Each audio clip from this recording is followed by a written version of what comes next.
வணக்கம். செல்வகுமாரின் அதிகாலை வானிலை ஆய்வறிக்கை. அதிகாரப்பூர்வ வானிலை அறிக்கைக்கு இந்திய வானிலை ஆராய்ச்சித்துறை அறிக்கையை பார்க்கவும்.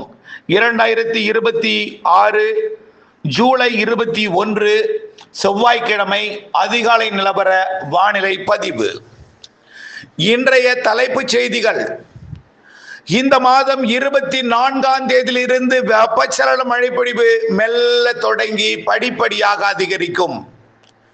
வடகடலோரம், வட உள் பகுதிகள் மற்றும் கர்நாடக ஆந்திர எல்லையோரத்திலே இந்த மாத 24, 25 தேதிகளிலே வெப்பச்சலன மழைப்பொழிவு மெல்ல தொடங்கி அடுத்தடுத்த நாட்களிலே தீவிரமடைய போகிற நிலையில தென்மேற்கு பருவமழையும் 24, 25 தேதிகளிலே லேசாக அப்படியே தொடங்கி சாரலாக மாறும் மேற்கு தொடர்ச்சி மலை கணவாய் பகுதிகளிலே 26, 27 தேதிகளிலே தென்மேற்கு பருவமழை மேலும் மெல்ல சாரல் தூறல் என்பது லேசான மழையாக மாறும். தமிழ்நாட்டில் பெய்யக்கூடிய வட உள் மாவட்டங்கள், வடகடலோர ஆந்திர கர்நாடக எல்லையோர மாவட்ட 24, 25, 26 மழைப்பொழிவு 27ஆம் தேதியிலிருந்து பெரும்பாலான மாவட்டங்களுக்கு அது தீவிரமடையும். வங்கக்கடலில் ஒரு காற்று சுழற்சியும் அரபிக் கடலோரத்தை நோக்கி குஜராத் மற்றும் பாகிஸ்தான் எல்லையோரத்தில் ஒரு காற்றழுத்த தாழ்வு பகுதி, தீவிர தாழ்வு பகுதியும், ஹாங்காங் மற்றும் அதனை ஒட்டியுள்ள சீன பகுதியில் புதிதாக ஒரு காற்றழுத்த தாழ்வு மண்டலமும், அதாவது சீன பகுதி மண்டலம் வடகிழக்கு மாநில பகுதியை நோக்கியும், வங்கக்கடல் ஒடிசா மேற்கு வங்க தாழ்வு சுழற்சி வட இந்திய நிலப்பகுதியை நோக்கியும், ஏற்கனவே வட இந்திய நிலப்பகுதிகளில் நீடித்துக் கொண்டிருக்கக்கூடிய காற்றழுத்த தாழ்வு நிலை பகுதியாகி தீவிர தாழ்வு பகுதியாகி பாகிஸ்தான் எல்லையோர குஜராத் மற்றும் ராஜஸ்தான் பகுதிக்கு வந்தடைந்து பருவமழையை நாடெங்கும் தீவிரப்படுத்த போகிறது. அதன் அடிப்படையில் 24ஆம் தேதிக்கு மேல் கேரளா மற்றும் கர்நாடகாவிலே மெல்ல தீவிரமடையும் தென்மேற்கு பருவமழை.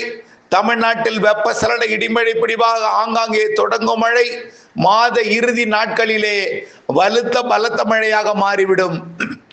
29, 30, 31 தேதிகளிலே 24, 25, 26 மழைப்பொழிவை காட்டிலும் கூடுதல் மழைப்பொழிவு பொழியும் 29, 30, 31 தேதிகளிலே. அதே நாட்களிலே தமிழ்நாட்டில் வெப்பசலன இடிமழை பொழிவும் சற்று கூடுதல் தீவிரத்தில் காணப்படும். மாலை இரவு மழைப்பொழிவாக இருந்தாலும் பெய்யக்கூடிய மழைப்பொழிவு பலத்த மழைப்பொழிவாக சில இடங்கள்ல இருக்கும். ஒதுக்குதலுடன் இருக்கும். நல்லா புரிஞ்சுங்க, ஒதுக்குதலுடன் இருக்கும். மழையும் இருக்கும், ஒதுக்குதலும் இருக்கும். பெய்யும் இடத்தில் பலத்த மழையும் இருக்கும், அருகிலே ஒதுக்குதலும் இருக்கும் என்ற நினைவை மனதில் கொள்ளுங்கள். இந்த மாத இறுதி நாட்கள் மழை கேரளாவிலே இந்த மாத இறுதி நாட்கள், அதாவது 24 தொடங்கி 29, 30, 31 தேதிகளிலே பலத்த மழையாக மாறி ஆகஸ்ட் 1 பிறந்ததும் கனமழையாக கேரளாவில் மாறிவிடும். அணைகளுக்கு நீர்வரத்தை கொடுக்கும் மழையாக மாறிவிடும். அவலாஞ்சி உள்ளிட்ட நீலகிரி மாவட்ட பகுதிகளுக்கும் வயநாடு மற்றும் குடகு பகுதிகளுக்கும் நல்ல ஒரு நீர்வரத்தை கொடுக்கும் வகையில மழைப்பொழிவை கொடுக்கும். இப்பொழுதெல்லாம் மேட்டூருக்கு நீர் தரக்கூடிய கர்நாடக அணைக்கு 1500 கனஅடி வந்துட்டு இருக்கு. 24ஆம் தேதிக்கு மேல அது 2500, 3500, 4000 மாறும். இந்த மாத இறுதியில 5000, 10,000 மாறும். ஆகஸ்ட் முதல் வாரத்தில் கண்டிப்பாக 10,000 கனஅடி என்ற அளவிலே கபினிக்கும் KRSக்கும் குறைந்தபட்சம் வர தொடங்கிடும். அதற்கு பிறகு பாத்தீங்கன்னா வால்பாறையில நீலகிரியில பெய்யக்கூடிய மழை அங்க இருக்கக்கூடிய அணைகளுக்கு கொஞ்சம் கூடுதல் நீர்வரத்தை கொடுக்கும். ஆகஸ்ட் 1ஆம் தேதியிலிருந்து கன்னியாகுமரி முதல் நீலகிரி வரை, ஏன் கன்னியாகுமரி முதல் குஜராத், பாகிஸ்தான், கராச்சி வரைக்கும் நல்ல மழைப்பொழிவை இந்த மாத இறுதியில் கொடுக்க போகிற அதே வேளையில ஆகஸ்ட் முதல் வாரத்திலே 10ஆம் தேதி வரை பெரும்பாலும் அரபிக்கடலின் தென் மாநில கரையோரம், அதாவது கேரளா, கர்நாடகா, கோவாவுக்கு தெற்கே உள்ள மாநில பகுதிகளுக்கு நல்ல மழைப்பொழிவை ஆகஸ்டிலே கொடுக்கும். ஆகஸ்ட் முதல் வாரத்தில். அதே நேரத்தில் தமிழ்நாட்டில் வெப்பச்சலன இடிமழை பொழிவும் தீவிரமடையும். காற்று பகுதிக்கும் ஆகஸ்ட் முதல் வாரத்தில் மழைப்பொழிவை கொடுக்கும்.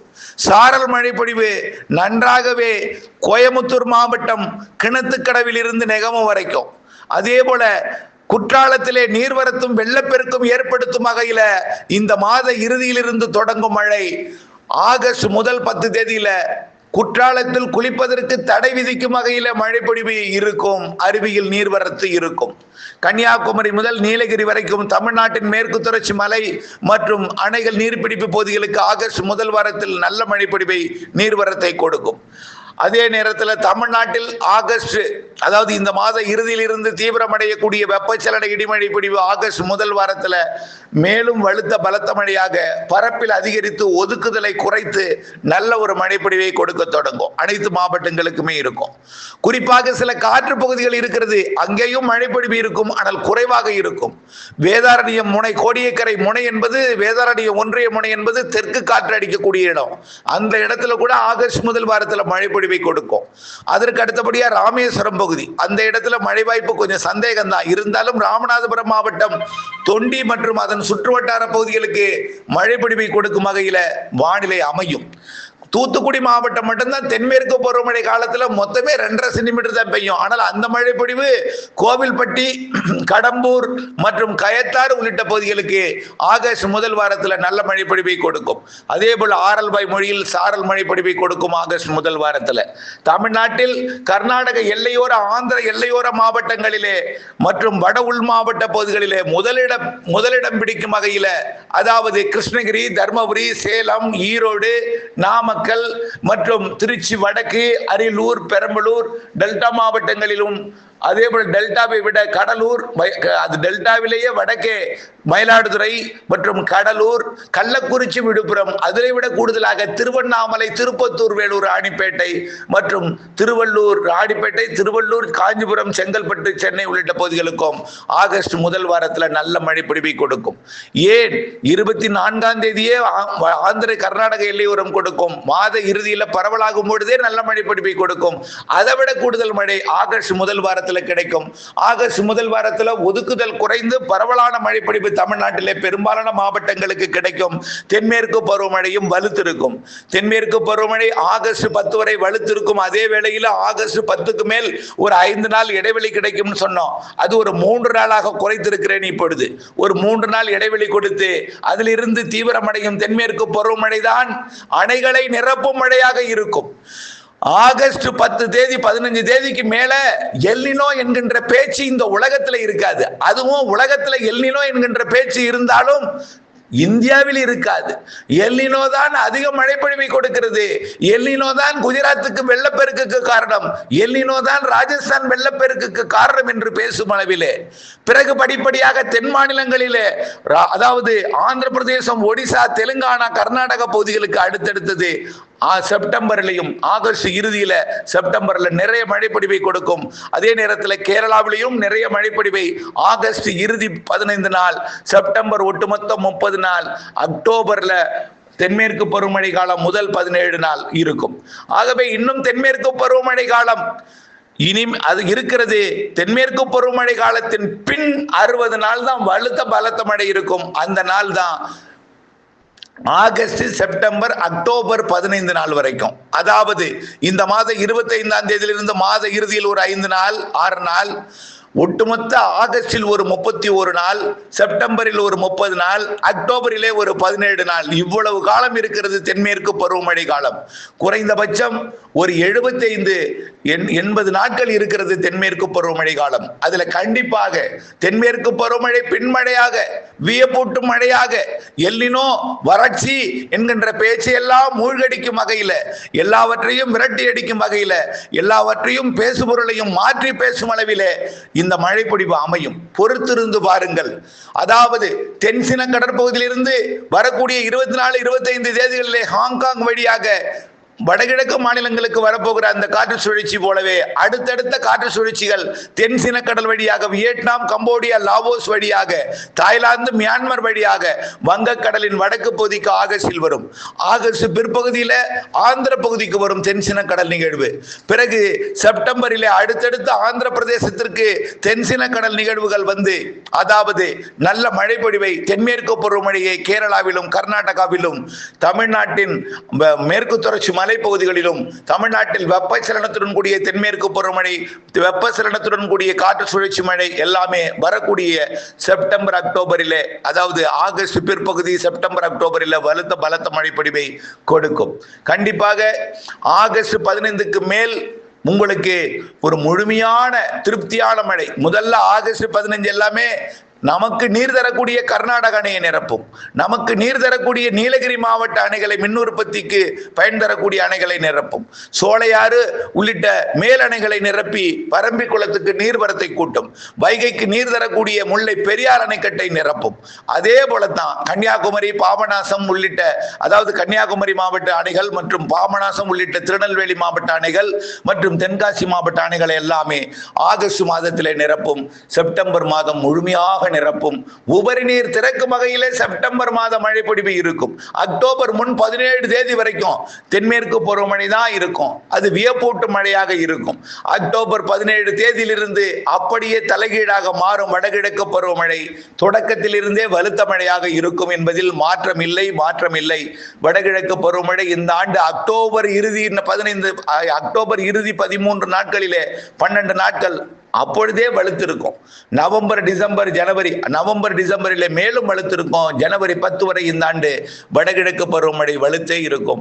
பிறகு பருவமழை ஜனவரியில் இறுதி வரை தொடரலாம். ஆனால் பலத்த மழைப்பொழிவு ஜனவரி முதல் வாரம் வரை இருக்கிறது. அக்டோபர் 18 முதல் ஜனவரி 10 வரை பலத்த மழை இருக்கிறது. மழை நாட்கள் அதிகம், இடைவெளி நாட்கள் குறைவு. கண்டிப்பாக அதாவது நிரப்பி கடலுக்குள் செல்லும் அளவிற்கு தான் மழை எல்லாமே இருக்கும். பொதுவாக இந்த ஆண்டு தென்மேற்கு பருவமழை காலத்தில் பிற்பகுதியில் பெய்யக்கூடிய மழை இந்த ஆழ்தலாய் கிணறுகள் மூலமாக சாகுபடி செய்யப்பட்டிருக்கக்கூடிய, அதாவது குறுவை சாகுபடி அனைத்து மாவட்டங்களுக்குமே அறுவடை நேரத்தில் இடையூறு கொடுக்கும் மழையாக மதிய மாலை இரவு மழைப்பொழிவெல்லாம் அமையும். ஆகவே வானிலை அறிக்கையுடன் இணைந்திருந்து இடைவெளி அறிந்து அறுவடை உள்ளிட்ட பணிகளுக்கு நீங்கள் திட்டமிட வேண்டும். வடகிழக்கு பருவமழை காலம் அதே போலதான். அடுத்த சாகுபடிக்கு விதைப்பதற்கும் அது கூடுதல் மழைப்பொழிவை தான் தரும். அதாவது முளைப்பதற்கு தேவைக்கு அதிகமான மழைப்பொழிவை தரும். பிறகு மழைக்கு பஞ்சம் இருக்காது. வரக்கூடிய இந்த வறட்சி, இந்த வெயில், இது எல்லாமே விலக போகிறது இன்னும் ஒரு வாரத்தில். புரிந்து கொள்ளுங்கள், ஆகஸ்ட் பிறந்ததும் ஆனந்தம் தான், செப்டம்பர் பிறந்ததும் உங்களுக்கு செழிப்பு தான். இதை நாம திரும்ப திரும்ப சொல்லிக்கொண்டே இருக்கிறோம். ஆனால் ஒதுக்கி பெய்யும். நீங்க நினைக்கும் பொழுது பெய்யாது தென்மேற்கு பருவமழை. அணைகள் நீர்பிடிப்பு பகுதிகளில் அவ்வப்பொழுது பலத்த மழைகள் நிகழ்வுகள் செட் ஆகும் போது இருக்கும். சில நேரங்களில் இடைவெளி கொடுக்கும். ஆனால் ஆகஸ்ட் 15க்கு மேல மிகவும் வலுத்திருக்கும். கண்டிப்பா தமிழ்நாட்டில் ஒதுக்கி சில மாவட்டங்களில் தெரியும். உங்களுக்கு பிரச்சனைக்குரிய மாவட்டம் எது? குடிமங்கலம். எப்படி இருக்கும் உங்களுக்கு தெரியும். அங்கேயும் மழை இருக்கும், இல்லைன்னு சொல்ல முடியாது. எங்கேயோ செடிக்கும் கொட்டும் வெள்ளப்பெருக்கு வரணாங்களே, எங்களுக்கு கொள்ளன்னு சொல்லக்கூடாது. ஆனால் அந்த இடத்துல ஒரு பிரச்சனைக்குரிய பகுதிகள், அந்த இடத்திலும் மழை இருக்கும். எவ்வளவு மழை இருக்கும் என்பது தெரியணும், யோசிச்சுக்கணும். நீங்கள் அதான் திட்டமிட்டுக் கொள்ளணும். அதே போல தூத்துக்குடி மாவட்ட தென்மேற்கு பருவமழை ஒட்டுமொத்த சராசரியே 2.5 சென்டிமீட்டர் தான்.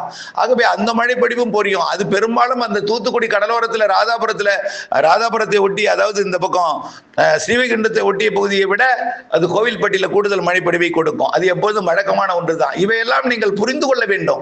இயற்கையோட இணைந்திருக்கிறீங்க, இயற்கையை நீங்களும் ஆய்வு செஞ்சிட்டு இருக்கீங்க. இயற்கையோட இணைந்திருப்பவர்கள் ஒவ்வொரு வார்த்தைக்கும் அர்த்தம் புரிந்து கொள்ள வேண்டும். ஆகவே தென்மேற்கு பருவமழை படிப்படியாக அதிகரிக்கும். ஒதுக்கி பெய்யும் மழை படிப்படியாக பரவலாகும். பிரச்சனைகள் எல்லாம் தீரும் வகையிலே தென்மேற்கு பருவமழை மலைகள் அணைகள் நீர்பிடிப்பு பகுதிகளில் இருக்கும். வெப்பசலன தென்மேற்கு பருவமழையும் வெப்பசலன காற்று சுழற்சி மழைப்பொழிவும் படிப்படியாக ஆகஸ்ட் செப்டம்பர் அக்டோபரில் கூடும். இறுதியில தென்மேற்கு பருவமழை வடகிழக்கு பருவமழை போல பொழிய தொடங்கிவிடும். இது வடகிழக்கு பருவமழை காலம் தொடங்கிவிட்டதா என்று கேள்வி கேட்கும் வகையிலே, மனதிலே குழப்பத்தை ஏற்படுத்தும் வகையில அக்டோபர் 17 வரைக்கும் 15 16 வரைக்கும் தென்மேற்கு பருவமழை இறுதி கட்டத்தில் வலுத்திருக்கும். அது அப்படியே தலைகீழாக வடகிழக்காக மாறும் என்று திரும்ப சொல்லிக்கொள்ள கடமைப்பட்டிருக்கிறேன். வானிலை அப்டேட்ஸுடன் இணைந்திருந்து வானிலை அறிந்து விவசாயம் செய்திட அன்போடு கேட்டுக்கொள்கிறேன். இணைந்தே இருங்கள் அப்டேட்ஸுடன். நன்றி.